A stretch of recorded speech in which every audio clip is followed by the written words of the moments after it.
तो क्या करते हैं, तो मेरा ये जवाब होता है, हम गपशप करते हैं 1 घंटे बैठकर। तो आपको मेरे साथ गपशप करनी है, तो आप ये ग्रुप जॉइन कर सकते हो। गपशप में कोई पर्टिकुलर फॉर्मेट नहीं है, मगर इसमें आपको जो कॉन्सेप्ट मैं कराऊंगा वो आपको कहीं पर और किसी ने कभी नहीं कराए होंगे, ये श्योर है। जिस फॉर्म में मैं कराऊंगा आपको, जो भी कंसेप्ट बताता हूँ, वो आपने किसी और फॉर्म में पढ़े होंगे या आधे अधूरे पढ़े होंगे। मतलब उसका डिटेलिंग जो यहाँ पर हम जनरली डिस्कस करते हैं। इस बार का जो मेरा ये है, इसके अंदर मैं मेनली कुंडलियां डिस्कस करूंगा। प्रीवियस बैचेस के अंदर मैक्सिमम कंसेप्ट हमने डिस्कस कर लिए थे, तो उसमें हम कुंडलियां डिस्कस करेंगे। और नेक्स्ट क्लास से आप सब लोगों का कोऑपरेशन जरूरी है, और मैं चाहूंगा कि हर एक रिकॉर्डिंग मैं नहीं दूंगा, ये मानकर चलो। आप मेरी मर्जी होगी तो दूंगा, यदि आप लोग क्लास नहीं ज्वाइन करेंगे तो रिकॉर्डिंग का यहाँ पर कोई फायदा नहीं है। इस बैच में रिकॉर्डिंग के पर्पज से आप ज्वाइन कर रहे हो तो कोई यूज नहीं है। आप इस बैच को ज्वाइन कर रहे हो तो आप लाइव आइए, जिससे कि आप कम्युनिकेट कर पाए। क्योंकि नेक्स्ट क्लास से मैं कुंडलियों को लूंगा, उसमें मैं आप ही लोगों से पूछूंगा कि आप किस तरीके से हम रिजल्ट बताएंगे, कोई भी एक कुंडली को कैसे एनालिसिस करेंगे, तो उसी पर हम काम करेंगे। एनालिसिस करने पर किसी भी भाव के रिजल्ट कैसे देखेंगे, किसी भी दशा के रिजल्ट कैसे देखेंगे, किसी भी प्लेनेट के रिजल्ट कैसे देखेंगे, कौन कौन से पैरामीटर को किस तरीके से चेक किया जाएगा। आज मेरा एक ऑलरेडी एक टॉपिक चल रहा था तो प्रीवियस बैच में, तो उसको मैं लेकर चलूंगा। मैंने डेथ गिविंग कुछ कॉम्बिनेशंस हमने कराए थे, और उसमें एक 64th नवांशा का कंसेप्ट मैंने कराया था। तो मैंने सोचा लगे हाथ में आपको एक न्यू कंसेप्ट आज देने वाला हूं। आप में से कुछ लोगों ने सुना होगा, मगर अक्सर कहीं पर पढ़ाया नहीं जाता। 64th नवांशा आप में से सब लोगों ने सुना होगा क्या होता है, मगर केवल 64th नवांशा से काम नहीं चलता। हमारी कुंडली में कई स्पेसिफिक नवांशास होते हैं जिन्हें आपको यूटिलाइज करना आना चाहिए, और उन्हें कैसे निकालते हैं, कैसे यूटिलाइज करते हैं, वो हम डिस्कस करेंगे। तो एक बहुत इंपॉर्टेंट क्लास होने वाली है।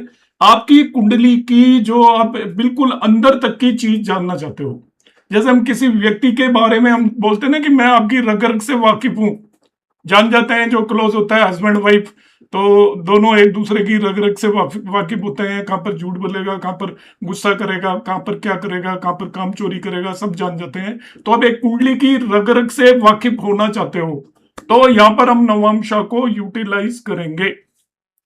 नवांशा को किस तरीके से यूटिलाइज किया जाता है वो मैं आपको टोटल आज की क्लास में बताऊंगा। निकालेंगे कैसे और उसकी क्या यूटिलिटी है। जैसे हम जानते हैं कि 64th नवांशा एक्चुअली अशुभ नवांशा होता है।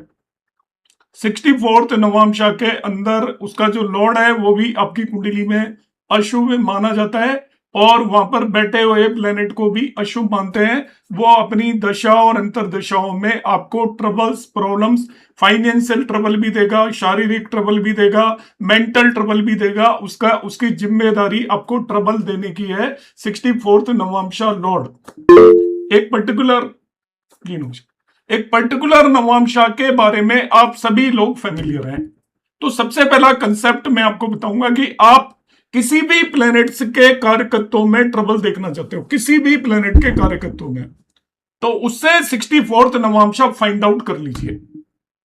सपोज आप अपनी मैरिड लाइफ के अंदर कब ट्रबल्स आएंगी, आप शुक्र जो कारक है मैरिज का, उससे 64th नवांशा आप निकाल लीजिए।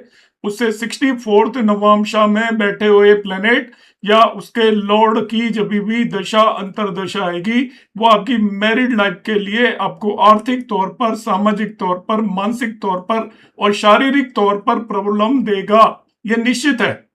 आप शनि से 64th नवांशा निकाल लीजिए आपकी कुंडली में।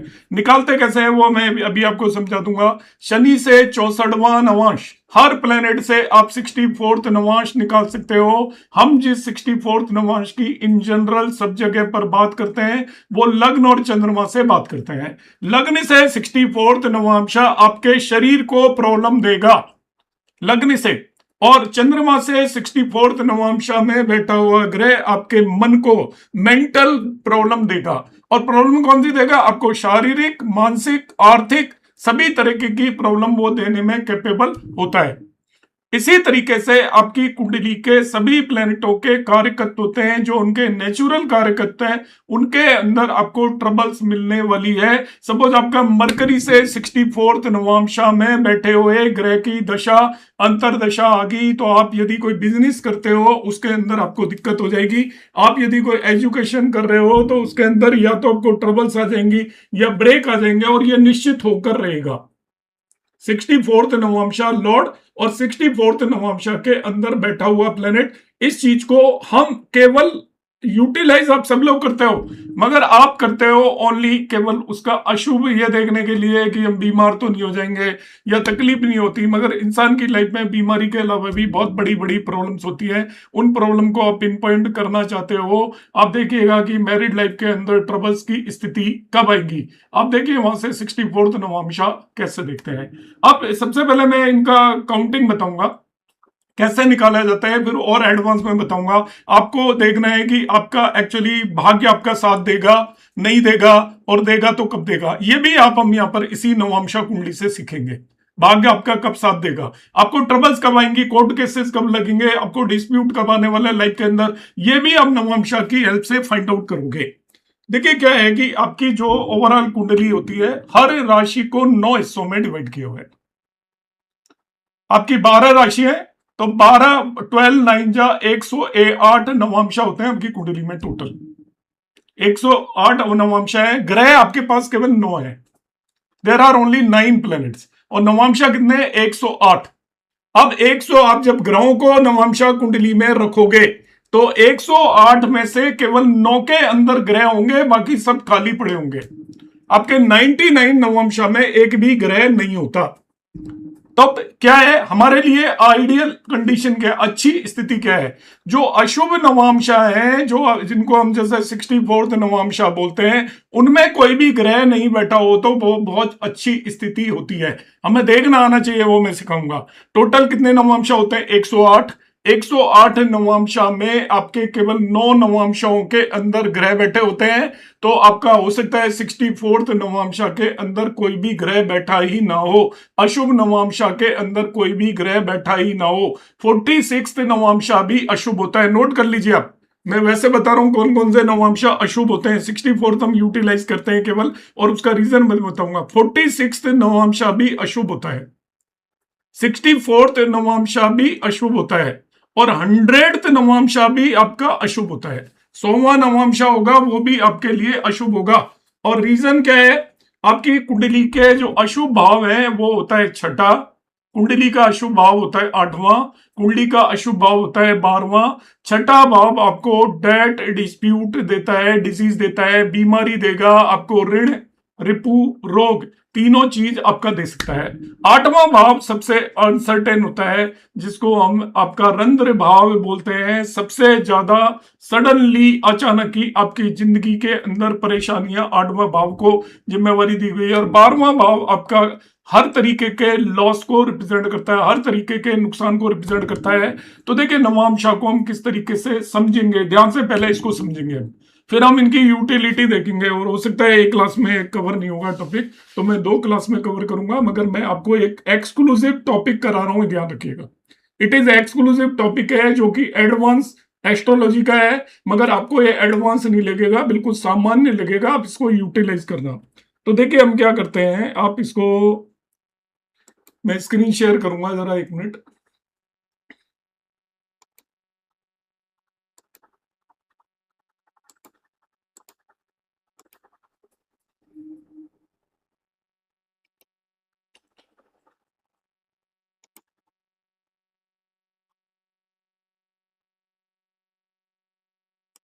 नमस्ते सर। जी नमस्कार।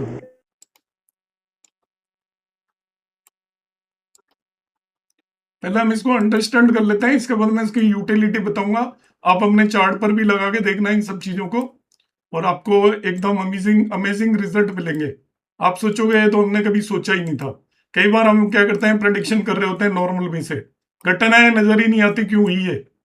अब घटनाएं नजर नहीं आती तो उसका रीजन क्या होता है, फिर हमें एंटर करना पड़ता है एडवांस एस्ट्रोलॉजिकल टूल्स में।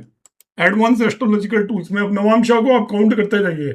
आपके पहली भाव में जो भी राशि है उसके अंदर 9 नवांशा होंगे। दूसरे भाव में जो भी राशि है उसके अंदर आपके 10 से 18 तक नवांश होंगे।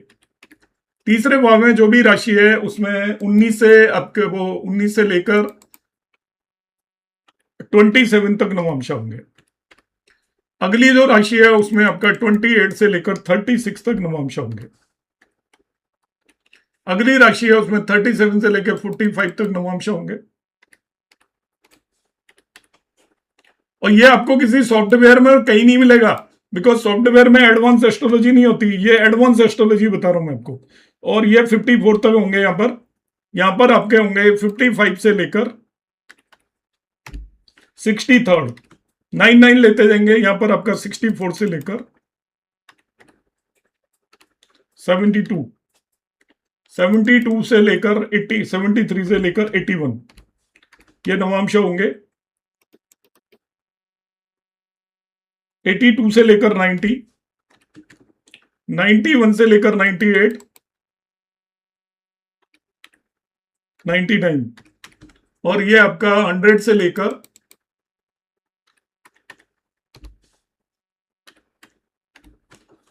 नवांशा की जो गिनती शुरू होती है वो ऑलवेज हम यहां से करते हैं लग्न से। तो लग्न में आपका 1 से लेकर 9 तक नवांशा लग्न में आता है और एसोन हम पढ़ते चले जाते हैं। 1 to 9 यहां पे होता है, सॉरी 1 to 9, 10 to 18 यहां पर होता है। अब मैंने 3 नवांशा को आपको अशुभ बोला था, नोट कर लीजिएगा। एक मैंने 46 नवांशा को अशुभ बोला है। एक 64 नवांशा तो पॉपुलर है, आप सब लोग जानते हो, फेमस है और इसको अक्सर आप लोग बोलते भी हो, ये 64 नवांशा में चला गया। और एक मैंने यहां पर 100 नवांशा को बोला है अशुभ। यहां पर ये क्लासिफिकेशन किया हुआ है, ध्यान से समझना इस चीज को। और ये नाड़ी के सूत्राज हैं। नाड़ी का मतलब ये नहीं कोई भृगु नाड़ी के, वो नाड़ी के वो सूत्राज हैं जो कि पाराशर जी के एक्सटेंशन है। पाराशर जी ने जो भी पढ़ाया, बृहद पाराशर ओरा साथ से भी एडवांस ये पार्ट है जो अभी हम कर रहे हैं। तो हर एक जगह का जो पहला नवांशा होता है वो इंपॉर्टेंट रोल प्ले करता है उस भाव से रिलेटेड चीजों में। फर्स्ट नवांशा, दूसरे भाव के लिए आपका 10th नवांशा इंपॉर्टेंट होगा। ध्यान से समझते जाइए, आपकी धन की स्थिति को 10th नवांशा बताएगा। आपको धन में आपका भाग्य साथ करेगा, कितनी आपकी धन की क्या स्थिति होगी, आप जिंदगी के अंदर आगे धनी होंगे नहीं होंगे, आपके पराक्रम के बारे में बताएगा 19th नवांशा।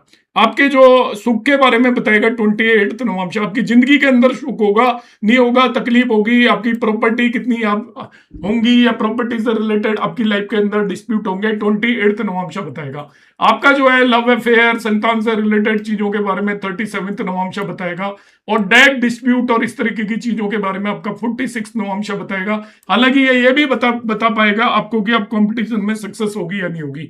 आपकी मैरिड लाइफ के रिलेटेड जो भी चीज है उसके लिए आपका 55th नवांशा है। आपको जो सडन ट्रबल्स आएंगी किसी भी तरीके की जिनके बारे में आप जानते नहीं हो, वो 64th नवांशा। और अब आपके भाग्य के बारे में बताएगा 73rd नवांशा। ये इंपॉर्टेंट है एक्चुअली, इसको हम पढ़ने की कोशिश करेंगे, इसके बारे में हम बात करेंगे डिटेल में। बाकी के बारे में उतना डिटेल नहीं करेंगे, क्योंकि भाग्य यदि आपका बली है तो आपकी बहुत सारी चीजों को वो ओवरकम कर लेता है। भाग्य आपका यदि साथ दे रहा है तो ये मान के चलिए आपकी जिंदगी की और प्रॉब्लम और समस्याएं दूर हो जाती हैं। आपको धन की कमी है यदि, तभी भी कोई नहीं, आपका भाग्य साथ दे रहा है तो आपका काम चलता रहेगा। 82nd नवांशा जो है आपके प्रोफेशन के बारे में बताता है, प्रोफेशन की स्थिति में बताएगा। मतलब आप कुंडली देखकर, केवल इस नवांशा को देखकर आप अंदाजा लगा पाओगे कि इस व्यक्ति का लाइफ के अंदर प्रोफेशनल इसका स्टेटस कैसा होगा, प्रोफेशन के अंदर इसको कब सक्सेस मिलेगी और कब सक्सेस नहीं मिलेगी, कब इसको ट्रबल्स आएंगी और इसकी कुंडली के अंदर प्रोफेशन में सक्सेस लिखी हुई है या नहीं लिखी हुई है। और 91 नवांशा आपको लाभ की स्थिति बताएगा, कभी जिंदगी में पैसा भी कमा पाओगे या नहीं कमा पाओगे, इसको 91 नवांशा से देखते हैं। एडवांस सूत्रांश है, मैंने पहले ही बताया, 91 नवांशा और 37 नवांशा का आप ध्यान रखिएगा। जो लोग शेयर मार्केट ट्रेडिंग वगैरह करते हैं उसमें 91 और 37 नवांशा बहुत इंपॉर्टेंट रोल प्ले करता है।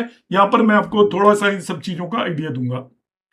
अब देखिए 64 नवांशा आप जानते हो, निकालना कैसे, सबसे पहला क्वेश्चन ये आता है, फिर मैं इनकी यूटिलिटी बताऊंगा, क्योंकि आपको निकले हो कहीं पर नहीं मिलेंगे। निकालने का तरीका मैं बता रहा हूं कि दो स्थितियां होंगी। देखिए 2 थिंग्स, एक तो ये होगा कि कोई प्लेनेट 64 नवांशा में है क्या, किसी भी नवांशा में, प्लेनेट इन एनी नवंशा, पहली चीज ये देखेंगे।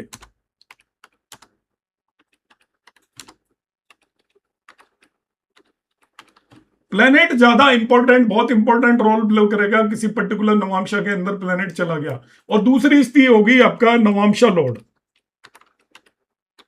नवांशा लॉर्ड, नवांशा का स्वामी। ये दो स्थितियां यहां पर आपको देखने को मिलेगी। एक तो हम देखेंगे कि कोई भी प्लेनेट किसी नवांशा में है क्या, और नवांशा लॉर्ड किस तरीके से देखते हैं। मैं ये आपको देखना सिखाऊंगा दोनों चीज एक साथ, कि किस प्लेनेट को हम 64th नवांशा में मानेंगे और कौन 64th नवांशा लॉर्ड होगा, किसको हम 73rd नवांशा में मानेंगे, कौन 73rd नवांशा लॉर्ड होगा। यहां पर मैं 73rd नवांशा को डिटेल में करूंगा आपको।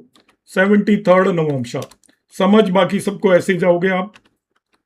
जैसे हम 73rd नवांशा आपके भाग्य की स्थिति को बताएगा, भाग्य और दुर्भाग्य की स्थिति के, कि आपकी कुंडली के ग्रह आपको भाग्यशाली बनाएंगे या आपको दुर्भाग्यशाली बनाएंगे, और भाग्य की स्थिति आपकी कैसी रहेगी। तो दो स्थिति है, सपोज मैं आपको समझाना चाहता हूं।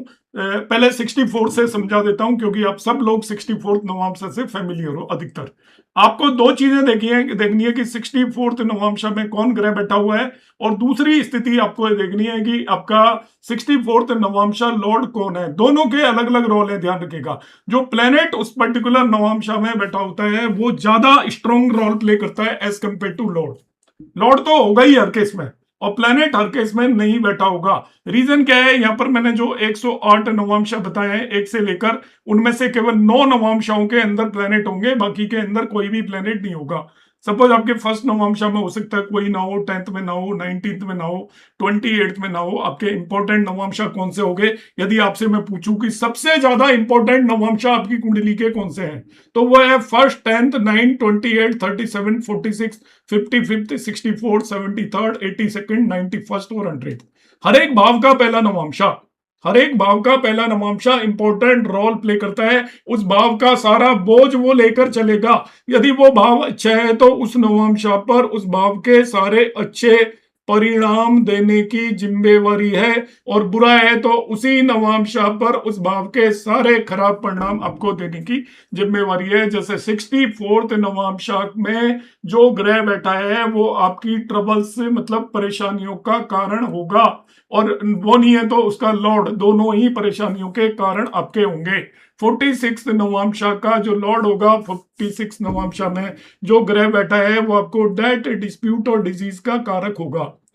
इसी तरीके से 37th नवांशा में जो ग्रह बैठा है वो आपको शेयर मार्केट में लाभ भी दिलवा सकता है और आपको बर्बाद भी कर सकता है, यदि वो कुंडली के अंदर उसकी स्थिति अच्छी नहीं है। अब उसकी स्थिति कैसे अच्छी होगी ये स्टार्टिंग में मैं बता देता हूं, क्योंकि ये नियम हम लगाएंगे। किसी भी नवांशा में जो प्लेनेट बैठा है, एक तो प्लेस्ड, जिसको मैं बैठा है बोल रहा हूं हिंदी में, और दूसरा है लॉर्ड, स्वामी। जो बैठा है वो तो सबसे ज्यादा रोल प्ले करेगा।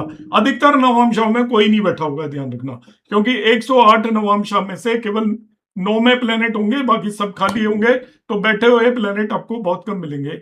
अब बैठा है और लॉर्ड है, अब वो यदि आपका कुंडली के हिसाब से बेनिफिक प्लेनेट है या लग्न के मित्र हैं, आपको पता है दोनों एक ही बातें हैं। जो बेनिफिक वही होते हैं जो लग्नेश के फ्रेंड हो, लग्नेश के मित्र हो,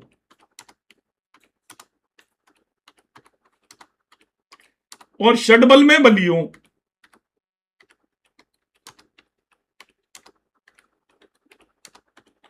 तो वो यदि अच्छे फल देने वाले हैं तो आपको बहुत ज्यादा अच्छे फल दे देंगे, और बुरे देने वाले हैं तो भी बुरे फल नहीं देंगे।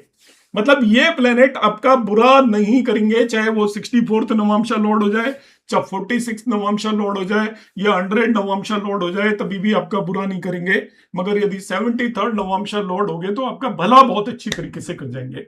तो किसी भी नवांशा में बैठे हुए प्लेनेट को देखिए आप, सबसे पहले लॉर्ड को सेकंड नंबर पर देखेंगे। यदि वो प्लेनेट उस कुंडली के लिए शुभ ग्रह है, बेनिफिक प्लेनेट, लॉर्डशिप वाइज, मतलब स्वामित्व के बेस पर शुभ ग्रह है, और लग्नेश का मित्र है, तो वो जनरली ये दोनों चीजें एक ही बात है। जो शुभ होगा वो लग्नेश का मित्र होगा। शुभ का मतलब यहाँ पर जुपिटर या वीनस से नहीं है, कुंडली के लिए शुभ होना चाहिए, और लग्नेश का मित्र हो, और वो षडबल में बली हो, तो वो आपको नुकसान नहीं पहुंचाएगा, चाहे वो 64th नवांशा लॉर्ड ही क्यों ना हो, करेगा, उसकी नेचर है, मगर कोई इतने परेशानी आपके लिए क्रिएट नहीं करेगा। मगर वो शुभ ग्रह है तो आपकी जिंदगी बदल देगा, जिंदगी बना देगा, आपको जिंदगी में पूरी तरीके से सक्सेस देगा।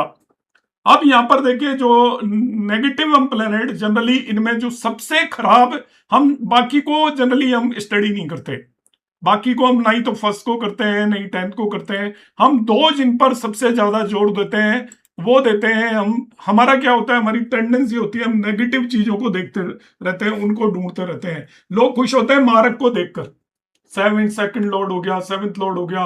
सेकंड लॉर्ड की जब बात करेंगे तो हमारे दिमाग के अंदर मारक घूम के आता है, जबकि सेकंड लॉर्ड के और कितने सिग्निफिकेशंस होते हैं उस पर कोई फोकस नहीं करता। जब उसकी दशा आती है तो ये नहीं सोचते कि सेकंड लॉर्ड की दशा है तो वो आपको पैसे भी तो वही देगा, बगैर सेकंड लॉर्ड की दशा के जिंदगी में पैसा ही नहीं आएगा। सेवंथ लॉर्ड की दशा होगी तो वाइफ भी तो वही देगा, पार्टनरशिप वही देगा, आपका रिटेल बिजनेस वही देगा, बिजनेस नहीं आ सकता सेवंथ लॉर्ड की दशा। मगर हमारे दिमाग के अंदर नेगेटिव चीजें इतनी भरी होती हैं कि हम केवल मारक देखेंगे उन्हें।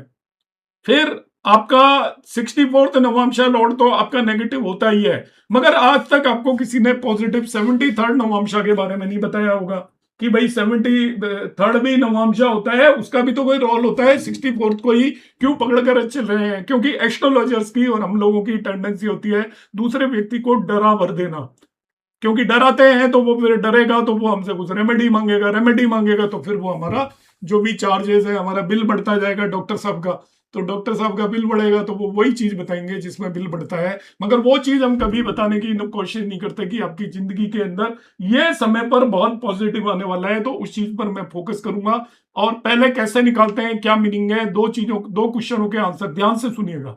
एक तो आपको पता करना है कि कौन सा प्लेनेट, इन दो पर मैं फोकस करूंगा, 64th और 73rd। 64th में केवल समझाने के लिए बताऊंगा, डिटेल में इसकी करा चुका हूं, और 73rd नवंशा को हम इस क्लास के अंदर पढ़ने वाले हैं डिटेल के अंदर। ये आपके भाग्य के बारे में बताएगा। आप किसी भी व्यक्ति की कुंडली देखकर बता सकते हो उसके भाग्य की क्या स्थिति होगी और उसका भाग्योदय लाइफ के अंदर कब होगा। भाग्योदय बहुत इंपॉर्टेंट रोल प्ले करता है। जब आपका समय सही होता है तो जिंदगी के अंदर आप कहीं पर भी कोई खराब भी काम करेंगे, जिसको कहते हैं कि आप रेत भी खरीदोगे तो वो सोना बन जाएगी, और आपका भाग्य सही नहीं है तो आप सोना भी खरीदोगे तो वो रेत बन जाएगा। तो 9th हाउस की बहुत ज्यादा इंपॉर्टेंस होती है कुंडली के अंदर।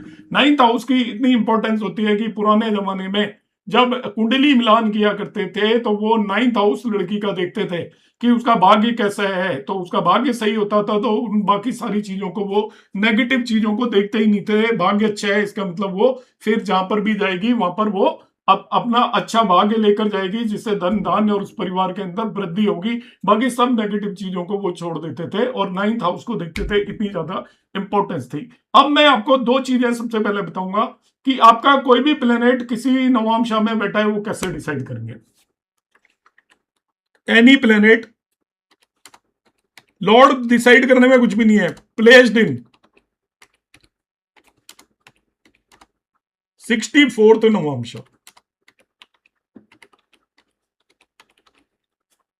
Any planet placed in 64th navamsa. तो 64th नवांशा ये है D9 चार्ट में। ये नवांशा कहां पे होते हैं? D9 चार्ट में। आपको मालूम है नवांशा D9 चार्ट में होते हैं। कोई सा भी नवांशा देखना हो तो काउंटिंग कैसे करते हैं, अब उसको हम जरा समझते हैं। देखिए,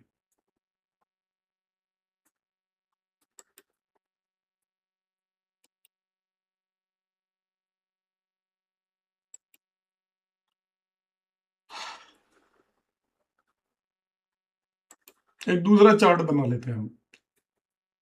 मैं कोई पहले से बनी हुई कुंडलियों को इसलिए नहीं ले रहा कि उनमें लिखा होता है तो कई लोगों को समझ में नहीं आता, इसलिए मैं आपके सामने ही लिखना प्रेफर करता हूं, जैसे आपको ये समझ में आए क्या मतलब है। 64th नवांशा कहां पे होगा, कोई सा भी नवांशा, नवांशा कुंडली में किस तरीके से देखा जाता है, और कोई भी प्लेनेट किस नवांशा में होता है वो हम कैसे देखते हैं। आपको बहुत सारे लोग इसको बिल्कुल ही गलत कराते हैं, बड़ी बड़ी जगह पे भी गलत कराते हैं, तो आप इसको करेक्ट अब सीखिएगा आज कि आपको कैसे पता चलेगा कौन सा प्लेनेट किस नवांशा में। सबसे पहले हम नवांशा कैसे देखते हैं। देखिए, ऐसा है, यहाँ पर ये पहला नवांशा, दूसरा, ऐसे 12 की गिनती होती है आपकी, 1 2 3। ये D9 चार्ट लिखा है मैंने, जो चार्ट लिया है इसे कौन सा चार्ट बोलूंगा मैं? D9 नवांशा कुंडली है आपका, इट इज D9 चार्ट।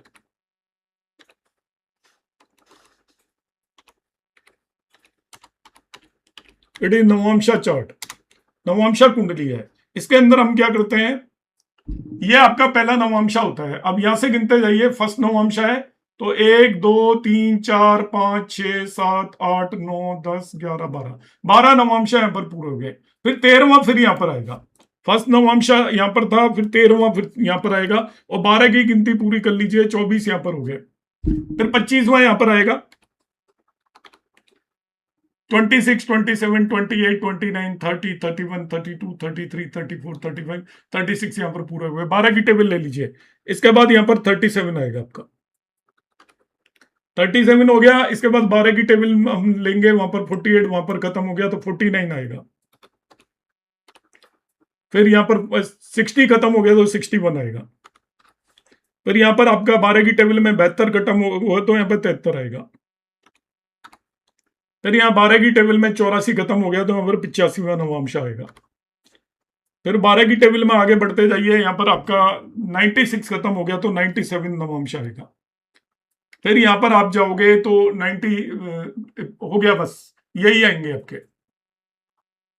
तो नवांशा की कैसे काउंटिंग करते हैं, आपको कोई भी नवांशा कहां पर पड़ता है आपकी कुंडली में, किस भाव में पड़ेगा, देखने का बड़ा आसान तरीका है। यहां पर पहला नवांशा, ये दूसरा, तीसरा, चौथा, पांचवा, छठा, सातवां, आठवां, यहां 1 से गिन लीजिए और यहां पर 12 पे खत्म हो जाओगे। 12वां नवांशा यहां पर आएगा, बाकी बीच के सब यहां पर पड़ेंगे।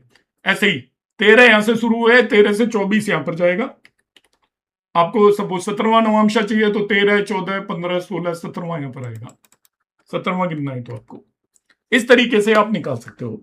अब मुझे 64वां नवांशा चाहिए, तो डायरेक्ट करने का तरीका बता रहा हूं। 64वां कहां पर आता है, 12 के जो मल्टीपल्स हैं, कोई भी नवांशा ही है, मैं दूसरे तरीके से बता रहा हूं। एक तो तरीका है 61वां, ये 62वां हुआ, ये 63वां, 64 नवांशा यहां पर आएगा। लग्न से निकाल रहा हूं मैं, चंद्रमा से नहीं निकाल रहा हूं। तो आप में से बहुत लोगों ने जो चंद्रमा से पढ़ा होगा वो कहीं मुझे गलत कहने लग जाए। चंद्रमा से जब निकालना होता है, चंद्रमा से चौथा भाव देखते हैं, और लग्न से निकालना है तो लग्न से चौथा भाव। 64 नवांशा हो गया है, जो आपका ज्यादातर उसमें हम उससे यूज करते हैं आपका चंद्रमा से। ये 64 नवांशा है। तो जो मैंने तरीका बताया उससे दूसरे तरीका मैं बताता हूं किस भाव में आएगा 64 नवांशा। उसमें आप 12 से भाग दे दीजिए, जो रिमाइंडर बचा, देखिए कितना सिंपल तरीका है। 64वां नवांशा निकालना है, 64 को 12 से भाग दीजिए तो 12 पंजे 60, आपका रिमाइंडर क्या बचा, शेष फल, रिमाइंडर इज 4, 4000 में 64 नवांशा आएगा। 1 सेकंड में पता चल गया। अभी मैं आपको एक नवांशा सिखा रहा था, 73rd मुझे निकालना है। 73rd 73वां नवांशा कहां पर आएगा, 73rd। एक तरीका मैंने बताया था कि यहां से हम राउंड लेना शुरू करेंगे, 12 का एक राउंड पूरा, 24 यहां पर आए, 36 यहां पर आए, 48 यहां पर आए, 60 यहां पर आए, 72 यहां पर आए, तो 73वां नवांशा यहां पर आएगा 73rd। एक एक राउंड के अंदर 12 नवांशा पूरे हो जाते हैं, दूसरे में फिर और 12 पूरे हो जाएंगे, और ऐसे 73वां नवांशा यहां पर आया। मगर मुझे डायरेक्ट निकालना है, मैं इतने चक्कर में ही क्यों पढ़ूं। तो 73 को 12 से डिवाइड कर दो, शेष फल क्या बचा, एक, रिमाइंडर इज 1, फर्स्ट हाउस के अंदर 73rd नवांशा आएगा। अब आपको जो भी नवांशा निकालना है, मैंने कई सारे बताए थे, जो आपके नेगेटिव पॉजिटिव जो भी नवांशा निकालने हैं। 55वां नवांशा आपकी मैरिड लाइफ के लिए बताता है। 55वां नवांशा आपको पता करना है तो 55 को आप डिवाइड कर दीजिए 12 से, 7 बचेगा। 7वें भाव के अंदर 55th नवांशा आएगा।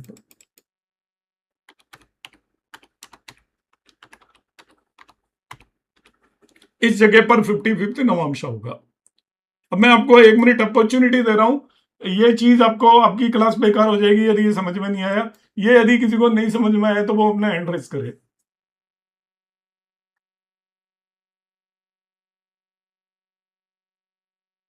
सब इंटेलिजेंट है।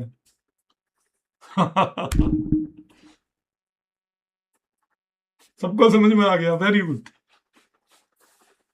चलो पूछता हूं मैं, पूछ लूं। Yes sir. प्रीति मैम आप बताओ। पूछ लो। हाँ यस सर, यस सर। आप बताइए मुझे, 45th नवांशा कहां पर आएगा, वो 46, 46वां।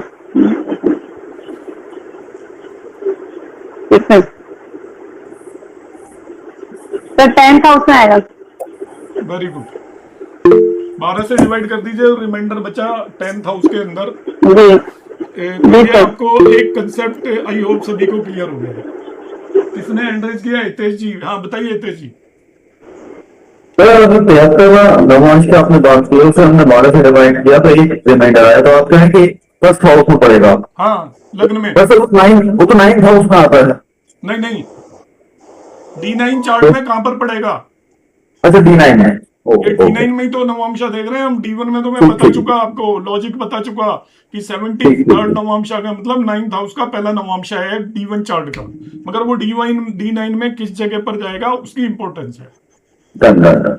ठीक है, अच्छा। अब आ जाते हैं, यहां तक का एक पार्ट हो गया। अब इसको आप माइंड में क्लियर कर लीजिए। आपको ये बिल्कुल नई चीज मैंने बताई है, किसी ने पहले की हुई है? हैंड रेज करे। नहीं जी सर, नहीं थी। तो आप देखिए इसको आगे का, इसको आप यूटिलाइज करेंगे अपनी अपनी कुंडलियों में, और सारे यूटिलाइज करके बताएंगे। अभी आज की क्लास में पूरा नहीं हुआ तो नेक्स्ट क्लास में करूंगा। ये बहुत ही इंपॉर्टेंट और करेक्ट कंसेप्ट है। अब हम क्या करते हैं, देखिए अगला जाते हैं हम यहाँ पर।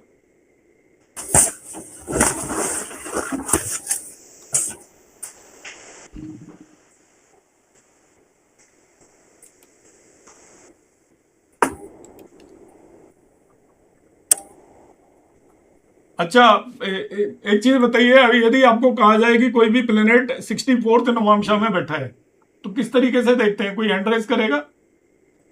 आपसे कहा जाए कि प्लेनेट 64th नवांशा में बैठा है तो हम कैसे देखते हैं?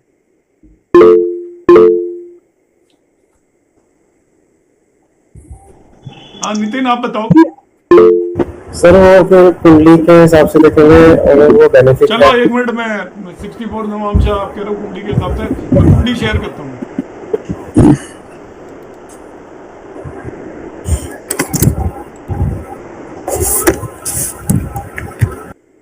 बाकी लोग प्लीज म्यूट रखें, जिन्हें जरूरी है वही केवल वो करें, क्योंकि आपको ये जब मैं रिकॉर्डिंग प्रोवाइड करूंगा तो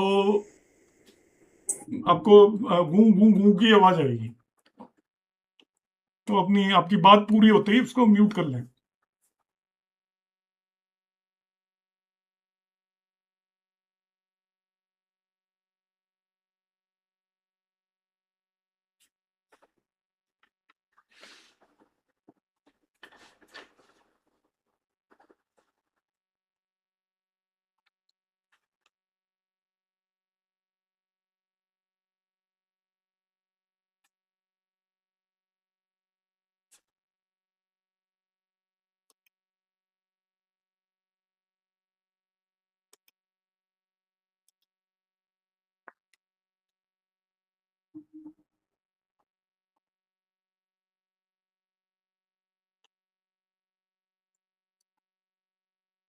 यहाँ पर आप मून बता सकते हो कौन से नवांशा में बैठा हुआ है?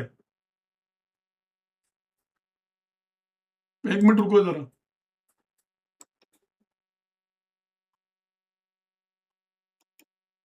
हम्म, हाँ नितिन जी बताइए, 64 नवांशा में कोई प्लेनेट बैठा है क्या? सर राहु को इंक्लूड नहीं करता है ना क्या करो? सर, इसमें राहु को तो नहीं इंक्लूड करेंगे। क्यों नहीं करेंगे? करेंगे, फिर राहु बैठा सर। कैसे पता लगा? Sir 64th navamsa, fourth, sorry sir, भाई वो सॉरी सर, इसमें सर मार्स एंड मून बैठा है D9 में, 4th हाउस में।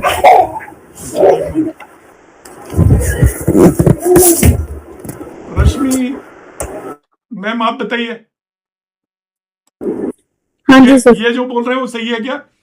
हाँ जी सर, सही है। सही है। नीलम मैम आप बताइए।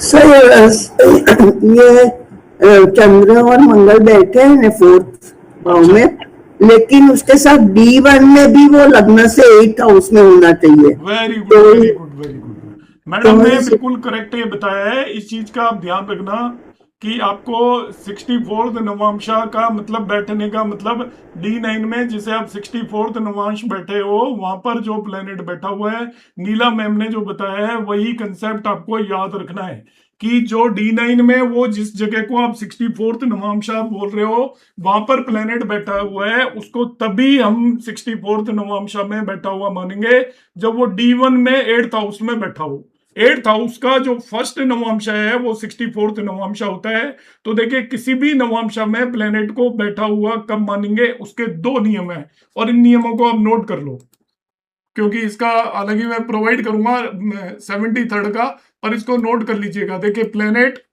64th या किसी भी नवांशा में कब बैठा माना जाएगा। Planet will be considered placed in 73rd नवांशा की बात कर लेता हूं मैं। 64 तो पता है आपको, इन 73rd नवांशा, क्योंकि 64th में आप लोगों में से बहुत लोगों को पिछली क्लास में एक्सप्लेन कर चुका था, तो मैं एक्सपेक्ट कर रहा था आप बता दोगे उसके। Planet will be considered placed in 73rd नवांशा only if it satisfy following to conditions. एक कंडीशन के बेस पर आंसर नहीं करेंगे, फॉलोइंग टू कंडीशंस।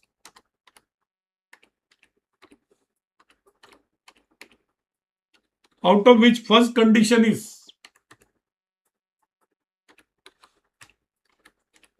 आप देखिए 73rd नवांशा D1 में किस भाव में आता है, वो 9th हाउस का नवांशा है।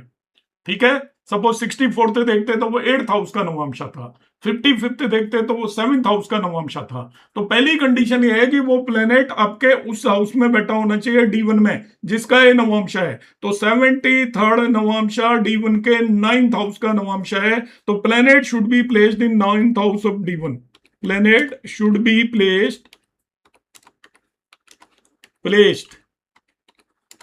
इन 9th हाउस ऑफ D1 ये पहली कंडीशन है। बगैर 9th हाउस में बैठे हुए 73rd नवांशा में नहीं माना जाएगा, चाहे वो D9 में कहीं भी जाकर बैठ जाए। और दूसरी, इट इज प्लेस्ड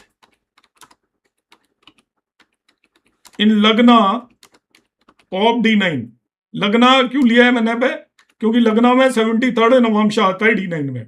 ये मैं 73rd नवांशा की बात कर रहा हूं, अभी मैंने निकालना बताया था कि 73rd नवांशा आपकी लग्न में आएगा। 73 को आप 12 से डिवाइड करोगे, डायरेक्ट याद कर लीजिएगा अब आप, तो 1 रिमाइंडर बचेगा। तो 73rd नवांशा, तो कोई भी प्लेनेट यदि D1 में तो 9वें भाव में और वो 73rd नवांशा के अंदर चला गया, then only it will be considered placed in 73rd navamsha. केवल D9 के बेस पर और केवल D1 के बेस पर डिसाइड नहीं करेंगे, दोनों चीजों को इसके अंदर आपको यूटिलाइज करना है। जैसे 64th नवांशा में बैठा हुआ कब माना जाएगा, केवल इसी कॉन्सेप्ट को मैं और ज्यादा वो समझाने के लिए बता रहा हूं। Will be considered placed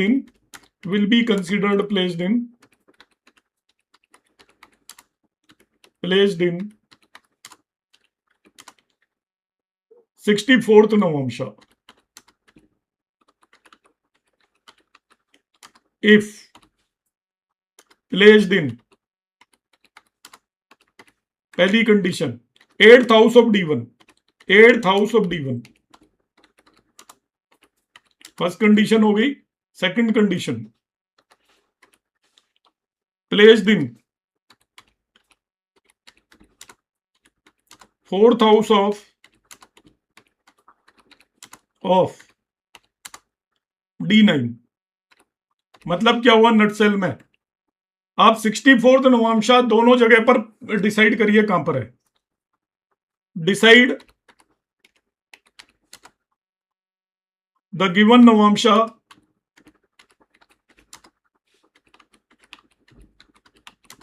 position in both D1 and D9, दोनों जगह पर उस नवांशा की पोजीशन फाइंड आउट करिए। And if a planet is placed in both the houses,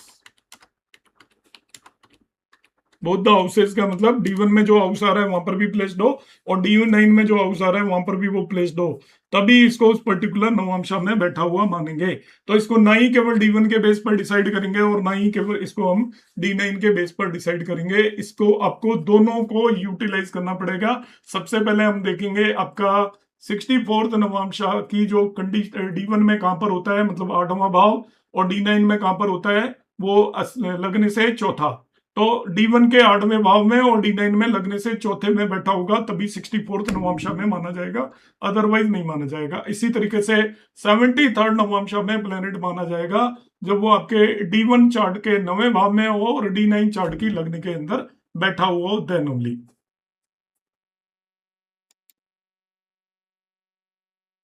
किसी को डाउट है इस कंसेप्ट में? और एक्सप्लेन कर दूंगा यदि डाउट हो तो, अदरवाइज बोलिए। सर कोई देर ना बैठा हो 8th हाउस में हाँ, तो नहीं बैठा होगा, इसका मतलब उस नवंशा में कोई प्लेनेट नहीं बैठा है, ये है उसका मतलब। ज्यादातर में नहीं बैठा होगा, हाँ वही ना। बहुत रेयर केसेस में आपको मिलेगा बैठा हुआ, क्योंकि 108 नवांशा है, उनमें से केवल 9 में प्लेनेट होंगे बस, बाकी खाली होंगे आपके। तो बहुत रेयर केसेस में ये कंडीशन सेटिस्फाई होगी आपकी, बहुत ज्यादा केसेस में सेटिस्फाई नहीं होगी। सर फिर जैसे पराशर लाइट में दिखाते हैं कि ये 64th नवांशा है लगन से और चंद्र से, तो वो नहीं माना जाएगा? नहीं, वो नवांशा है, नवांशा एक अलग चीज है, नवांशा में बैठा हुआ प्लेनेट अलग चीज है। नवांशा तो 64th वही होगा जो D9 चार्ट में चौथा भाव है। आपसे यदि उससे यहाँ पर कहा जाए कि 64th नवांशा कौन है, तो मैं कहूंगा भाई ये 64th नवांशा ही है, ठीक है। आपसे पूछा जाए इसका लॉर्ड कौन है, तो वो वीनस है, उसमें कोई डाउट नहीं है। 64th navamsa lord is Venus and 64th navamsa ये लगने से चौथा भाव, हमेशा यही होने वाला है। मगर प्लेनेट बैठा हुआ तभी माना जाएगा जब वो D1 के 8वें भाव में और D9 के 60। आप समझिए यहाँ पर जो प्लेनेट आएंगे ना जी सर, रोटेट हो गए, कौन कौन सा नवांशा आएगा ध्यान से समझिए। इसके अंदर देखिए 12 नवांशा हो गए, तो यहाँ पर आपका चौथा नवांशा भी यही होगा, इसके बाद 16वां नवांशा भी यही होगा। लगने से एक राउंड होने के बाद 12 हो गए यहाँ पे खत्म, 13वां 14वां 15वां 16वां भी यहाँ पर आएगा। अब 2 राउंड खत्म हुए हैं, यहाँ पे 24 हो गए, तो 25वां 26वां 27वां 28वां नवांशा भी यही आएगा। ऐसे ही 3 राउंड यहाँ पर खत्म हो गए, 36 37 38 39 40वां नवांशा भी यही आएगा। तो ये जो यहाँ पर बैठे हुए हैं वो उन सभी नवांशाओं को इंडिकेट करते हैं। अब आपको पिक करना है कि 64th नवांशा में ही बैठा हुआ प्लेनेट होना चाहिए। देखिए चौथे भाव में कितने सारे नवांशा आते हैं, इसको समझिए। आपने क्वेश्चन वो किया है तो मैं आपको समझाता हूँ, देखिए इसका मीनिंग समझाता हूँ और ये क्यों हम दोनों जगह पर ले रहे हैं। क्योंकि केवल चौथे भाव में बैठे हुए को हम 64th नवांशा कहते हैं और सब जगह इतना बताकर छोड़ दिया जाता है। अब ध्यान से समझिए, यहां पर कौन सा नवांशा आएगा, दूसरा, तीसरा, ये चौथा नवांशा है। क्लियर है मैम? जी सर ये तो क्लियर है। तो 13 14 15 16 भी यही आएगा जी। ऐसे ही आपका 25 26 27 28 भी यही आएगा, 40 भी यही आएगा, 52 भी यही आएगा, 64 भी यही आएगा, 76 भी यही आएगा, 88 भी यही आएगा, 100 और 100 भी यही आएगा। आएंगे ना सारे? हाँ हाँ। तो अब आपको यहाँ पे जो प्लेनेट बैठा है आपको कैसे पता चलेगा 64th नवांशा में या 4th में या 16 में या 28 में है? तो उसके लिए दोनों कंडीशंस हमने फुलफिल की हैं कि वो D1 चार्ट में 8th में होगा और जब यहाँ अगर बैठा होगा तभी 64th में माना जाएगा। ठीक है सर, ठीक है सर। इसमें राहु केतु को कंसीडर करेंगे ना? हाँ बिल्कुल करेंगे। लॉर्डशिप नहीं होगी मगर प्लेसमेंट होगा राहु केतु का। जी सर। वो लॉर्ड D1 के जी D1 के 8th हाउस में राहु केतु बैठा होगा, अगर D9 के 4th में होगा तो वो माना जाएगा। बिल्कुल, वो 64th नवांशा में बैठा हुआ प्लेनेट माना जाएगा। तो आई होप आपको मैथमेटिकली और कंसेप्चुअली समझ में आ गया होगा क्यों हम ये ले रहे हैं कंसेप्ट। किसी को भी नहीं आया हो तो अभी भी बता दें, क्योंकि एक नई चीज हम कर रहे हैं। सर एक मिनट वही बोले। सर 2-3 लोगों के मैसेज आ रहे हैं आपको ऐड करने के लिए, ग्रुप में ऐड करने के लिए। ऐड तो मैं कर चुका जिन्होंने मुझे कहा था। नहीं डाउट क्लास में प्राशनी की उसमें आ रहे सर ऐड करने के लिए। नहीं वो मुझे डायरेक्ट कांटेक्ट कर लेंगे फिर। वो डाउट क्लास में तो एक्चुअली क्या है कि मैं तो सब लोगों को कई बार मैसेज करता हूँ क्लास शुरू होने से पहले। अब बीच क्लास में कहाँ से ऐड करूंगा मैं? सर किरण शर्मा है, उनका कोई आ रहा है मैसेज। नहीं वो कोई बात नहीं, वो है नहीं, वो उन्होंने ज्वाइन ही नहीं किया, उनको क्यों ऐड करूंगा?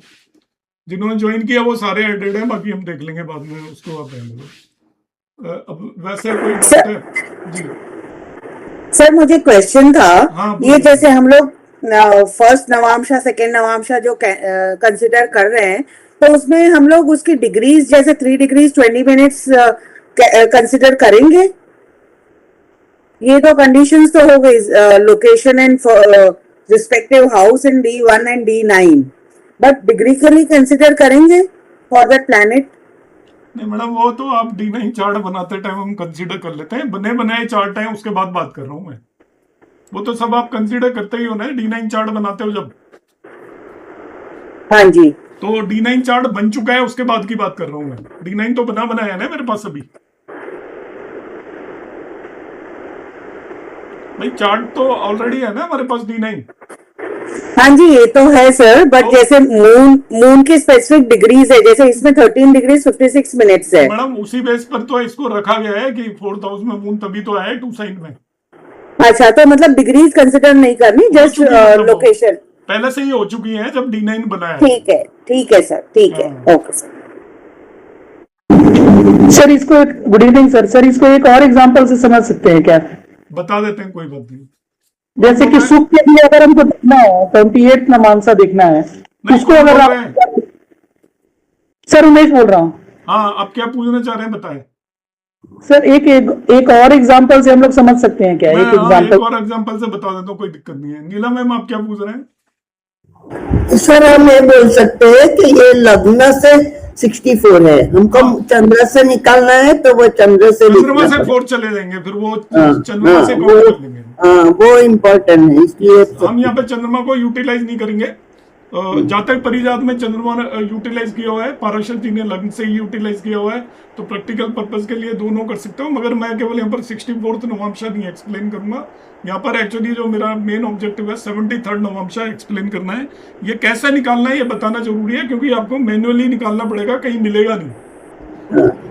और रश्मि मैम, सर ऐसा भी पॉसिबल है क्या कि कोई प्लैनेट किसी नवांशा में लैंड नहीं कर रहा हो, कि दोनों में, क्योंकि मैच होना चाहिए D1 और D9 में? नहीं किसी में लैंड नहीं कर रहा हो ये तो सही स्टेटमेंट नहीं है, मगर 64th में कोई भी ना हो, 73rd में कोई भी ना हो, ये पॉसिबल है।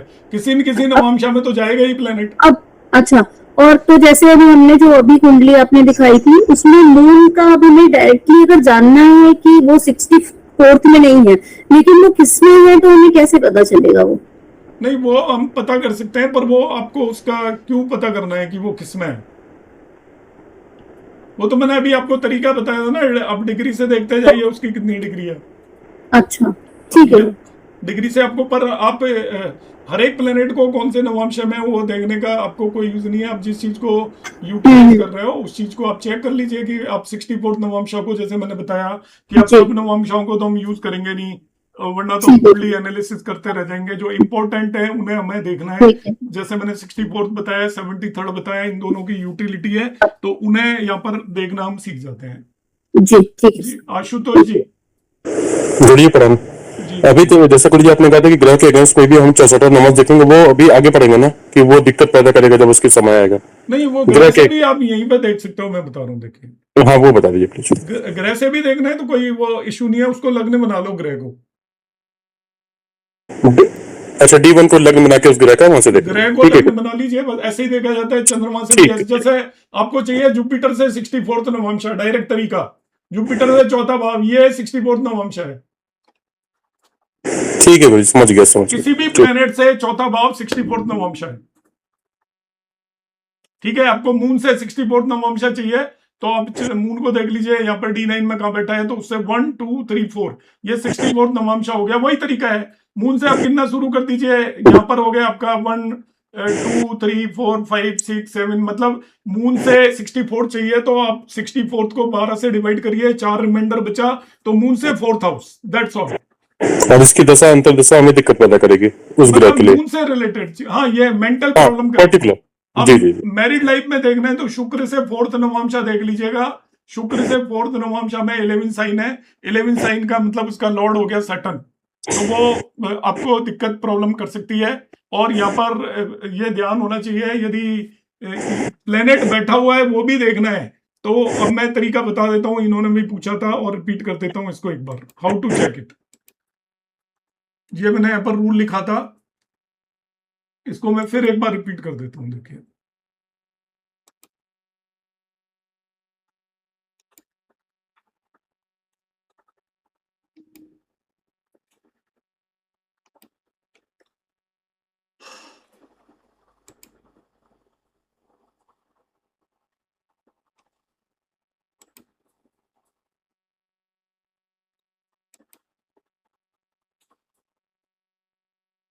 उमेश कुमार सिंह जी, आपने पूछा था, यस सर, मैंने पूछा था सर।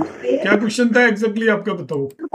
क्वेश्चन ये था कि फॉर एग्जांपल अगर सुख हमको देखना है हाँ, तो मैं D9 के किस भाव से दुखूंगा और फिर D1 में मुझे कैसे जाना है वो ऐसे मैं हमें 73rd नवांशा में बैठे हुए प्लेनेट को देखना है और 73rd नवांशा लॉर्ड को देखना है, इन दो ग्रहों को देखना है।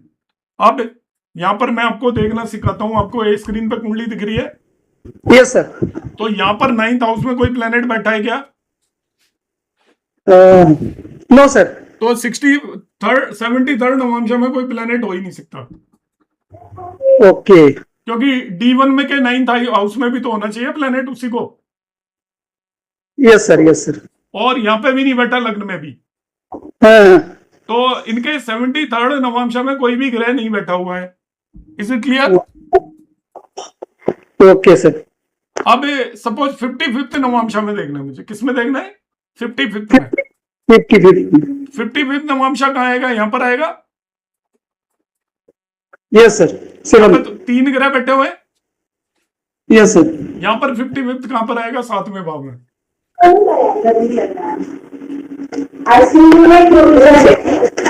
कोई बैठा है 7वें भाव में? 50 सर, 55th नमांसा जो है वो तो हाँ 7वें भाव में यहाँ कोई नहीं बैठा ना? बैठा है सर। कौन बैठा है? 7वें भाव में तो जो ग्रह बैठे हैं वो तो सन, मरकरी और मून है सर। D9 की बात कर रहा हूँ मैं, D9 के 7वें भाव में आएगा ना 55th। अच्छा, यस सर। 12 से डिवाइड करो 55 को, रिमाइंडर क्या बचा? 7। हाँ, मैं इधर नहीं, मैं मोबाइल में देख रहा था तो इधर नहीं दिख रहा था। Yes sir. हाँ। अब सपोज मुझे चाहिए, मैं एग्जांपल के लिए चाहता हूं कि इसको कुंडली बदल देता हूं, रुकिए। इसको प्रॉपरली सब लोग समझ लेना, क्योंकि हम कोई यहाँ पर मेहनत कर रहे हैं तो वो बेकार ना जाए। आपको मैं एक नई चीज सिखाने की कोशिश कर रहा हूं, तो इसको लाइटली मत लेना है, आपके बहुत काम आएगी प्रेडिक्शन के अंदर।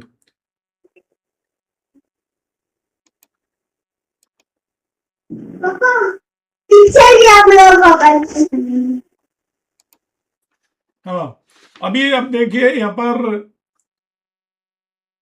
73rd नवांशा में यदि मुझे प्लेनेट देखना है या नहीं, तो कौन से 2 स्टेप यूज करूंगा, बताइए उमेश जी। सर फर्स्ट तो मैं यही सीखा कि 73rd नवांसा हमारा किस ये में आएगा। जैसे कि मैं 12 से डिवाइड कर दूंगा अगर 73 को, तो अगर ये आ जाएगा 1। फर्स्ट नवांसा लगन में ही आएगा, लगन में। और यहाँ पर लगन में मुझे देखना है कि कोई ग्रह है कि नहीं। हाँ, अगर यहाँ पर फिर ये ग्रह अगर मान लीजिए कि फॉर दैट यहाँ पे शायद कोई ग्रह नहीं है, तो मुझे D1 चार्ट भी देखना है एक बार। नहीं, वहां नहीं है तो होगा ही नहीं, वो तो दोनों जगह होना चाहिए। अच्छा, दोनों जगह होना चाहिए। ओके, जैसे सपोज D9 में नहीं है लग्न में, तो आगे देखने की जरूरत ही क्या है आपको? जरूरत ही नहीं है। Okay sir. और 73rd नवांशा लॉर्ड कौन है बताओ? 73rd लॉर्ड हो जाएंगे वीनस। कैसे हो जाएंगे वीनस? सर वहां पे तुला राशि है। 73rd नवांशा कहाँ पे पड़ेगा? ओ नहीं नहीं सॉरी सर, वो तो असेंडेंट है, वो के जुपिटर हो गया।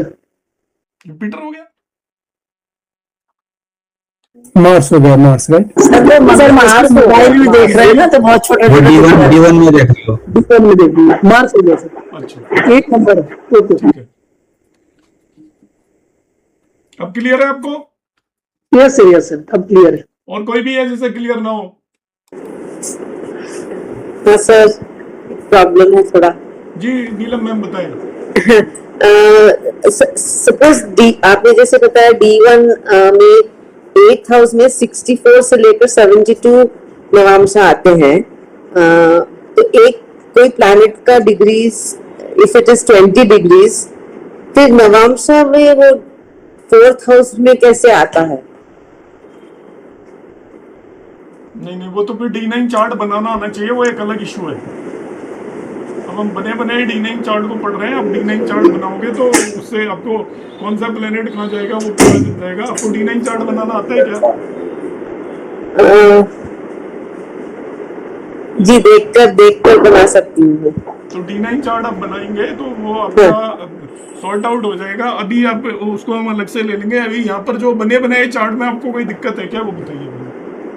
नहीं सर, इट्स ओनली दिस एक हाउस में if it is 20 degrees in 8th house, then how can it possibly go in the 4th house of D9 is was my fourth question. में जाएगा D9 के?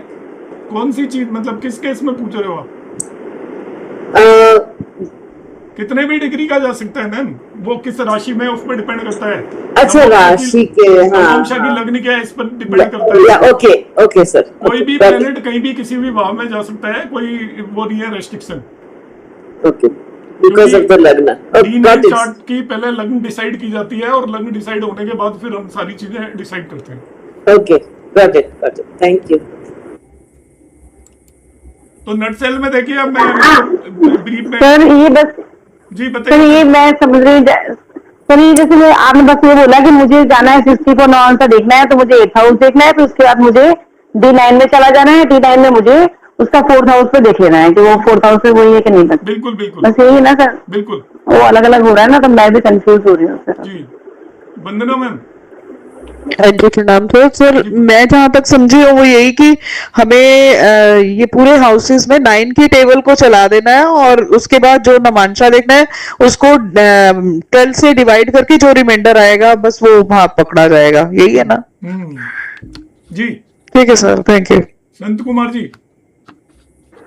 Sir इसका मतलब planet भाव मध्य की degree के करीब हुआ तब तो इन चीज आएगा। सर अब इसमें उसमें वो और चीजें लॉजिक मत लगाओ, बिल्कुल सिंपल चीज मैंने बता दी। नहीं, आपने बहुत सही समझाया सर, बहुत अच्छे भाव से। मध्य को मतलब सर वो उसका मीनिंग कुछ और है। भाव मध्य में तो वो भाव के बीच में आ जाएगा, वो जरूरी नहीं है किस नवांशा में जाएगा। ठीक है वो जो आपका भाव का बिगिनिंग में होगा वो नवांशा, फर्स्ट नवांशा को ही बोलते हैं ऑलवेज। देवन जी। हाँ जी।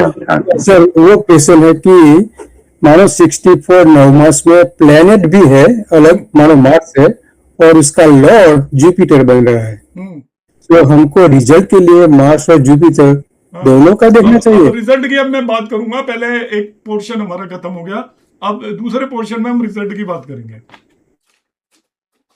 Thank you sir. हाँ, तो अभी मैं अब हैंड डाउन कर लीजिए, जिनके भी डाउट क्लियर हो गए। हैंड किसी का अप नहीं होना चाहिए, प्लीज हैंड डाउन कर लीजिए। अब मैं आपको इसका यूटिलिटी बता रहा हूँ कि व्हाट इज यूटिलिटी, जो हमने इतनी देर में काम किया है।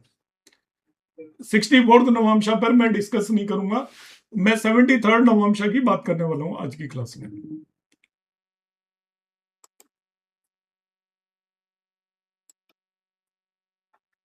आपको ये मेरा वो दिख रही होगी स्क्रीन, यहाँ पर मैंने इसको हेडिंग दिया है, योर भाग्य and 73rd navamsa planet, research and presented by, ये मेरा अपना वो है।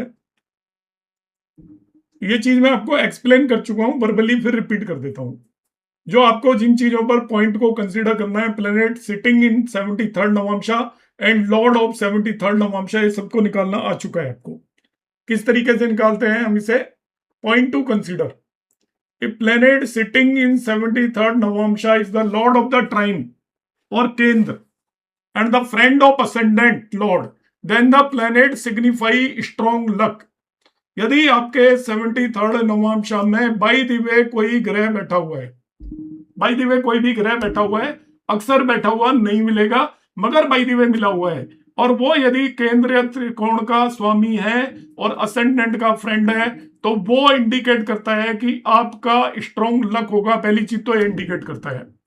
दूसरी बात ये इंडिकेट करेगा कि आपका ये अपने उसने ये इंडिकेट कर दिया कि आपका बहुत स्ट्रॉन्ग लक होगा, आपका भाग्य हमेशा जिंदगी में साथ देगा। पहली चीज तो ये क्लियर हो जाती है। तो आपको क्या करना है, इसमें 73rd नवमशा में बैठे हुए प्लेनेट को देखना है। 73rd नवमशा में जो प्लेनेट बैठा हुआ है, यदि वो आपकी जन्म कुंडली में केंद्रीय त्रिकोण का स्वामी है, तो वो आपकी जिंदगी में आपके भाग्य को साथ देखने वाला प्लेनेट होगा। आपको कहीं भी भाग्य की आवश्यकता होगी, वो भाग्य देगा। भाग्य साथ देने का मतलब है आप जिंदगी के अंदर डेफिनेटली प्रोग्रेस करेंगे। आपको जहां पर भी भाग्य की आवश्यकता होगी वो आपको पुशअप करेगा और लोगों के कंपैरिजन में आपका काम आएगा। सपोज आपने कहीं पर कोई फ्लैट अलॉटमेंट के लिए एप्लीकेशन लगाई, सपोज 50,000 लोगों ने अप्लाई किया, 3,000 को मिलना है, तो आप में उन 3,000 में से आप एक आदमी होंगे, यदि ऐसा है आपकी कुंडली में।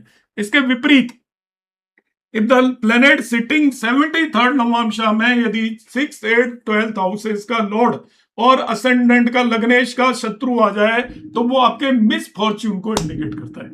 दोनों चीजें बता देगा प्लेनेट जो बैठा हुआ है। वो प्लेनेट यह भी बताएगा कि आप भाग्यशाली हैं या आपका भाग्य कभी काम नहीं करने वाला है, वो हर जगह पर आपको परेशानियां देगा। भाग्य का मतलब इन जनरल ये भी मानकर चलिए, आपको जो लाइफ में यूनिफॉर्म सक्सेस जब मिलती है, सक्सेस का मतलब नहीं होता कि आपके पास पैसा है तो आप सक्सेसफुल है, नहीं। पैसा होने के बावजूद भी आपके पास 50 तरह की प्रॉब्लम्स हो सकती हैं और आपको एक पर्टिकुलर चीज में आप अच्छे हो मगर बाकी चीज में खराब हो। भाग्य सही होने का मतलब है आप जिंदगी के सभी पैरामीटर्स में सेटिस्फाइड होंगे। सक्सेस की भी एक लिमिट होती है। हम किसी भी स्टेज पर जाकर अपने आप को कह सकते हैं कि हम सक्सेसफुल नहीं है, और हम किसी भी स्टेज पर जाकर अपने आप को कह सकते हैं कि हम सक्सेसफुल हैं। तो यहाँ पर भाग्य साथ देने का मतलब जिंदगी में आप सभी तरफ से अच्छे हो। और अच्छे होने का मतलब होता है कंपैरेटिव, कि आपके घर में 3 बहन भाई हैं, आप तीनों में कंपैरेटिवली बेटर आपका भाग्य साथ देगा। ये है इसका मतलब। इसका ये मतलब नहीं है कि हम कंपेयर करने लग जाएं मुकेश अंबानी से, नरेंद्र मोदी से, कि वो तो प्रधानमंत्री बन गया, हम नहीं बने। हर आदमी नहीं बनता, पर आप अपने साथ वाले लोगों के कंपैरिजन में ज्यादा भाग्यशाली होंगे यदि आपके 73rd नवमशा के अंदर कोई भी प्लेनेट बैठा हुआ है। और यदि अशुभ बैठा हुआ है तो ये मानिए वो आपके दुर्भाग्य को इंडिकेट करेगा। ये मैं आपको विधि पहले ही बता चुका हूं कि 73rd नवमशा में कैसे देखेंगे हम। तो इसके लिए आपको लग्न कुंडली, नवांश कुंडली दोनों होनी चाहिए। To know 73rd navamsa all you need is lagna kundli and नवांशा। क्या करेंगे, नवांश कुंडली में देखें क्या लग्न कुंडली में कोई ग्रह स्थिति है क्या। लग्न कुंडली में उस पर्टिकुलर भाव में यदि ग्रह है तो उसको नवांश कुंडली में देख लेंगे। मैं आपको ऑलरेडी करा चुका हूं। यहाँ पर ये एक एग्जाम्पल है, आप देखिए। इस नेटिव की ये लग्न है और 9वें भाव के अंदर यहाँ पर शुक्र और शनि बैठे हुए हैं, और यहाँ पर लग्न में भी शुक्र और शनि बैठ के देखें तो ये दोनों प्लेनेट इसके 64th नवमशा में 73rd नवमशा में माने जाएंगे। शुक्र और शनि दोनों 73rd नवमशा में माने जाएंगे। आपको अभी जो मैं नियम बताकर आया था कि ये 9वें भाव के अंदर भी कुंडली के अंदर बैठे हैं और यहाँ पर भी बैठे हैं। अब ये इसके भाग्य में सहयोग देंगे या नहीं देंगे, ये हमें देखना है। तो अब इन दोनों प्लेनेट को देखिए। इसका जो लग्नेश है वो है एक्चुअली शनि। ये शनि के मित्र हैं। एक तो खुद ही लग्नेश है और शुक्र भी शनि का मित्र है, और वो त्रिकोण के स्वामी है। केंद्र और त्रिकोण के स्वामी हो गए, तो इसका मतलब ये इस व्यक्ति के ये परम भाग्यशाली होगा ये व्यक्ति। और इसका भाग्य किन चीजों पे काम करेगा, शनि और शुक्र से रिलेटेड चीजों पर काम करेगा। यदि ये शनि से रिलेटेड या शुक्र से रिलेटेड कोई भी कार्य करेगा जिंदगी के अंदर किसी तरीके का, चाहे प्रोफेशन करेगा या पढ़ाई करेगा या घर के अंदर शनि और शुक्र से रिलेटेड चीजों को करोगे, तो इसका बहुत ज्यादा भाग्य काम आने वाला है। अब शनि और शुक्र के काम आपको पता होने चाहिए कौन कौन से काम है। शनि कोई भी ये लेबर रिलेटेड, सर्विस रिलेटेड कोई भी काम करेगा, इसका भाग्य काम करेगा। शुक्र ये रत्नों का इस तरीके का लग्जरी का, सजावट का, ब्यूटी प्रोडक्ट से रिलेटेड कुछ भी काम करेगा, बड़े कंप्यूटर्स का काम करेगा, तो इसको लाइफ में सक्सेस मिलेगी, क्योंकि इसकी कुंडली के अंदर 73rd नवांशा में दो प्लेनेट जो बैठे हुए हैं वो दोनों इसके भाग्योदय को इंडिकेट कर रहे हैं। एक दूसरी कुंडली ले लेते हैं, ये कैंसर लग्न की कुंडली है। इसके अंदर आपके 7वें भाव के 9वें भाव के अंदर शनि बैठा है और वही शनि लग्न में भी बैठा है। देखिए, शनि लग्न में भी बैठा है, 9वें भाव में भी बैठा है। तो यहाँ पर लग्न और 9वें भाव में बैठकर ये आपको साफ पता है, इंडिकेट कर रहा है कि ये आपका 73rd नवांशा में हो गया, दोनों कंडीशंस को फुलफिल कर रहा है। D1 चार्ट के 9वें भाव के अंदर बैठा हुआ है, यहाँ पर ये लग्न में बैठा हुआ है। अब यहाँ पर ये शनि क्या करेगा, इसका भाग्य बनाएगा या भाग्य बिगाड़ेगा? ये इसका भाग्य बिगाड़ेगा। शनि से रिलेटेड यदि इसने कुछ कार्य कर लिया तो ये इसके भाग्य को बर्बाद करने वाला है। कारण क्या है कि ना ही तो ये आपका त्रिकोण का स्वामी है शनि, यहाँ पर केंद्र में ये है हालांकि, मगर दूसरे 8वें भाव का लॉर्ड हो गया, और लग्नेश का ये शत्रु है, मित्र नहीं है। शनि उनका मित्र नहीं होता। आपकी दो कंडीशन फुलफिल होनी चाहिए, केंद्र और त्रिकोण का स्वामी और लग्नेश का मित्र है, तो वो आपका भाग्य दो का कारण बनेगा। उससे रिलेटेड आप काम जिंदगी के अंदर करोगे। आप अपनी कुंडलियों में लगाना है, यदि ये चीज तो बहुत कम लोगों के मिलेगी। इसका दूसरा कंसेप्ट आपका मिलेगा, वो हम आगे करेंगे।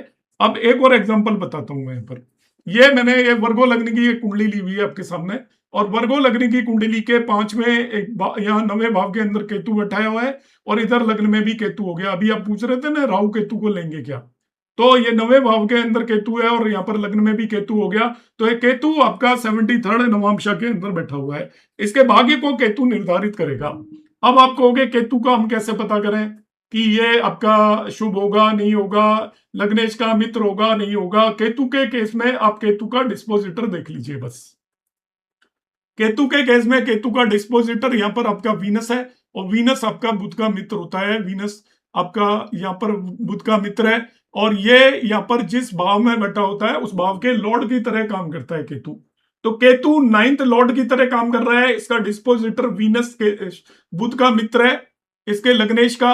तो यहाँ पर केतु इसके लिए बेनिफिक है, और केतु से रिलेटेड यदि ये कोई काम करेगा, एनजीओ का कोई भी काम करेगा, मेडिसिन से रिलेटेड काम करेगा, लॉ से रिलेटेड कुछ भी काम करेगा, पूजा पाठ से रिलेटेड, गरीब लोगों की मदद से रिलेटेड, इस तरीके का कोई भी काम करेगा यदि प्रोफेशनली या किसी भी तरीके से, तो ये लाइफ के अंदर स्पिरिचुअली भी कुछ करेगा तो बहुत ज्यादा प्रोग्रेस होगी। सपोज ये कोई एक स्पिरिचुअल लीडर हो सकता है, लोगों को भाषण दे सकता है। ये भाषण देने वाले ही व्यक्ति की कुंडली है, जो लोगों को, जो हम प्रवचन वगैरह देते हैं, हजारों लोग जिनकी उनके अंदर आते हैं, लाखों लोग आते हैं, उस तरीके का व्यक्ति बन सकता है। तो यहाँ पर केतु ये इंडिकेट कर रहा है कि इस व्यक्ति का यहाँ पर भाग्य काम करेगा। इस तरीके से हम देखेंगे 73rd नवांशा में बैठे हुए प्लेनेट को। आज की क्लास में यही रखूंगा। आपका कोई डाउट है तो आप पूछ सकते हो।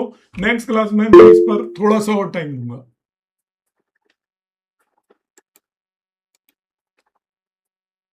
जी प्रवीण जी। सर प्रणाम। हाँ प्रणाम। सर एक भाव में 9 नवांश होते हैं, तो हम पहले वाले नवांश को इंपोर्टेंस को देते हैं सर, जैसे 64, 73। ऐसा होता है कि जो हम यहाँ पर कंसीडर करके चलते हैं कि आपका कोई पर्टिकुलर भाव है, तो जो उसका बिगिनिंग में जो प्लेनेट बैठा होता है, जब हम उसके डिविजनल चार्ट में भी जाएंगे तो वहां पर भी वो उसके बिगिनिंग में ही होगा। वो प्लेनेट किसी भी भाव के अंदर आएंगे तो हम जब उसको काउंट करते हैं, जैसे 64th नवांशा आया तो आपका 9th भाव, 7 भाव पूरे कंप्लीट हो गए। 7 9 या 63 हो जाता है। देखो जी सर, यहाँ पर आप कोई सा भी नवांशा ले रहे हो, जैसे मैंने 73 समझ गया सर। तो ये आपका एक तरीके से उस पर्टिकुलर भाव में जब भी हम एंटर होते हैं तो उसकी भाव के जो सिग्निफिकेशंस वहां से स्टार्ट होते हैं, ऐसा हम मानते हैं उस नवांशा से। और जब भी कोई भी चीज स्टार्ट होती है तो उसको यहाँ पर हम एक तरीके से, आपने गंडांत का कंसेप्ट पढ़ा होगा, तो जो मैक्सिमम एनर्जी होती है उसी पर्टिकुलर जगह पर होती है, नेगेटिव या पॉजिटिव। इसलिए हम उसका फर्स्ट नवांशा लेते हैं हर चीज का। ठीक है सर। सेकंड ये कि अगर नवांश का लगन 6, 8, 12 की राशि का बन रहा है D1 का, तो इसका मतलब भाग्य का साथ नहीं मिलेगा सर? वो भाग्य आपका नेगेटिव होगा मतलब। ठीक है सर। और लास्ट ये है कि जो हम 73 नवांश देख रहे हैं, तो गुरु से ही देखेंगे तो वही चीज निकल जाएगी सर लगभग? नहीं, गुरु से 73 देखेंगे इसमें। गुरु से आप उसके लिविंग सिग्निफिकेशन देख लो। ठीक है जी। नंदिनी मैम। सर मेरा ये क्वेश्चन था, ये जो दोनों कंसेप्ट्स आपने बताया, प्लैनेट इज प्लेस्ड, तो ये प्लैनेट के बारे में ही है, लॉर्ड के बारे में अभी आप लॉर्ड के बारे फर्दर में हम अगली बताएंगे? क्लास में बात करेंगे। जी sir, okay, thank you sir. Ji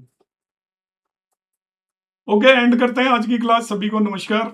sir ये अपनी दशा और अंतर्दशा में ही रिजल्ट देखेंगे, होल लाइफ इसके? नहीं, ये थ्रू आउट लाइफ भी इंडिकेट करेगा और दशा और अंतर्दशा में ज्यादा इफेक्टिव हो जाएगा। जी ये बताएगा ओवरऑल आपका भाग्य किस तरीके से आपकी हेल्प करने वाला है। मगर जब उस पर्टिकुलर प्लेनेट की जब दशा आएगी तो वो आपको एक्स्ट्रा सपोर्ट करेगा, ऐसा कह सकते हो। जी भावना मैम।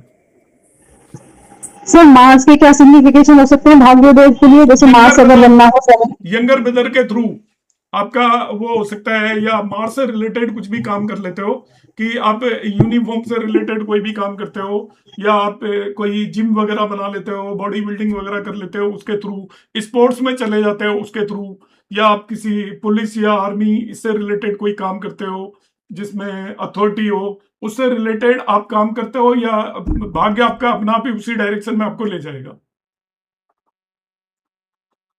वरुण जी। सर जी एक छोटी सी रिक्वेस्ट है, जैसे आपने कहा था क्लासिक के बिगनिंग में कि रिकॉर्डिंग मैं नहीं दूंगा, तो जैसे कि ना मैं थोड़ा सा स्लो लर्नर हूँ, तो अभी भी सीख रहा हूँ, तो मेरे को थोड़ा सा वो रहता है। ये है कि मेरा जो मैंने कहा था वो मैंने रिकॉर्डिंग में देता ही हूँ, आपको पता है।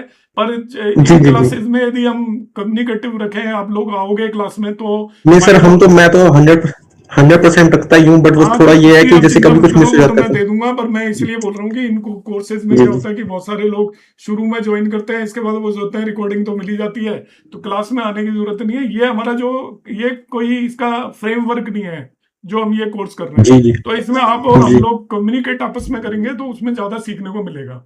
आप क्वेश्चन पूछोगे, मैं आंसर करूंगा, तो और लोगों के भी डाउट क्लियर होंगे। ठीक है सर। मैम। हरे कृष्णा सर। हरे कृष्णा। सर जो आपने आज वीडियो डाली थी ना, उससे रिलेटेड क्वेश्चन है, पूछ सकती हूँ क्या सर? वीडियो कौन सी डाली थी बताओ मुझे। वो घटिका लगन वाला ना सर। नेक्स्ट क्लास में पूछना, अभी मुझे ध्यान भी नहीं होगा क्या डाला है। मैं वीडियो नहीं डालता, वीडियो एक्चुअली एक छोटी सी टीम है मेरे पास, वो डालते हैं, मुझे पता भी नहीं होता वो कौन सी डाल देते हैं। तो आप नेक्स्ट क्लास में पूछ लेना, मैं एक बार दूंगा।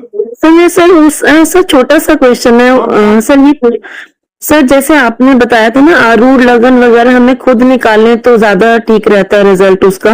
आपने सर मैरिज वाले कोर्स में जेमिनी जब बता रहे तब आपने कराया था।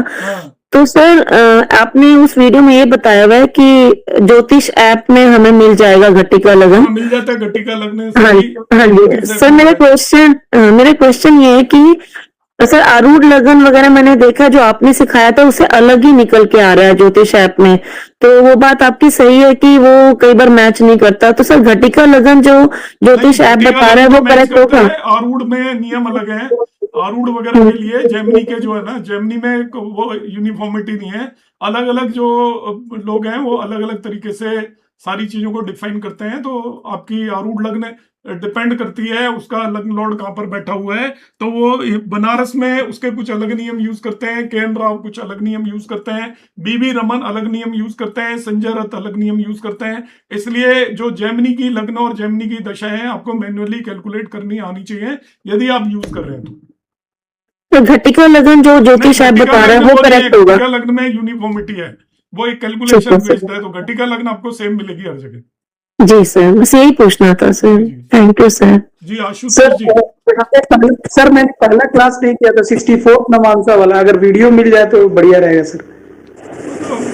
मैंने डाला ही था पिछली 2-3 क्लास में ही तो कराया था सर, वो मुझे मिला नहीं एक बार। अच्छा मैं देख लेता हूँ सर, अगर वो ग्रुप पे मैं डाल ही देता हूँ इंडिविजुअली तो काम है। आशुतोष जी।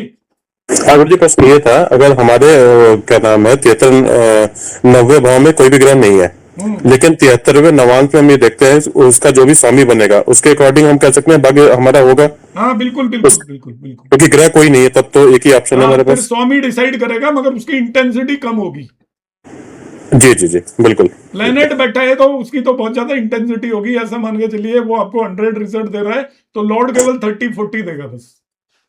ठीक है भाई, ठीक। रश्मि मैम। सर एक कुंडली में देख रही थी जिसमें एस्ट्रोसेज और एस्ट्रोटॉक ये सब एप्स में नवमांश जो दिखा रहा है D9 चार्ट दिखा रहा है और वो जगन्नाथ होरा में अलग दिखा रहा है, तो किसको माने कि कौन सी सही है? आप निकालना सीखिए खुद से बनाए। आपको नहीं, मतलब जहां आपको डाउट क्रिएट हो रहा है तो आप निकाल लो, आपको 1 मिनट में पता चल जाएगा कौन सा सही है कौन सा गलत है। अच्छा ठीक है सर, ओके ओके, नमस्कार सभी को। Thank you sir. Thank you.